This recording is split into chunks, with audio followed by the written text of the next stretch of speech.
तुम्ही पाहत आहात MCN न्यूज मराठी। अकोला जिल्ह्यातील बाळापूर तालुक्यात येणाऱ्या डोंगरगाव येथील शेतकरी रामेश्वर नारायण इंगेडे यांच्या गोठ्यातून चोरीस गेलेली सुमारे 80,000 रुपये किमतीची बैलजोडी उरळ पोलिसांनी अवघ्या 48 तासात शोधून काढत आरोपीला अटक केली आहे। 17 जुलै रोजी अज्ञात चोरट्यांनी रामेश्वर नारायण इंगेडे यांच्या गोठ्यातून बैलजोडी चोरी केली होती। या प्रकरणी उरळ पोलीस ठाण्यात तक्रार दाखल करण्यात आली होती। त्यानुसार संबंधित कलमान्वये गुन्हा नोंद करून पोलिसांनी तातडीने तपास सुरू केला। ठाणेदार जनार्दन खंडेराव यांच्या मार्गदर्शनाखाली police head constable Vijay Chavan आणि रघुनाथ नेमाडे यांनी कसून तपास करत अवघ्या 48 तासात चोरीचा छडा लावला।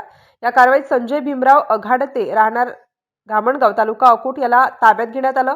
आरोपीकडून चोरीस गेलेली 80,000 रुपये किमतीची बैलजोडी जप्त करण्यात आली असून ती फिर्यादी रामेश्वर नारायण इंगेडे यांच्या ताब्यात देण्यात आली आहे। ही कारवाई पोलीस अधीक्षक अर्जित चांडक, अपर पोलीस अधीक्षक रेड्डी तसेच उपविभागीय पोलीस अधिकारी पाढण यांच्या मार्गदर्शनाखाली पार पडली।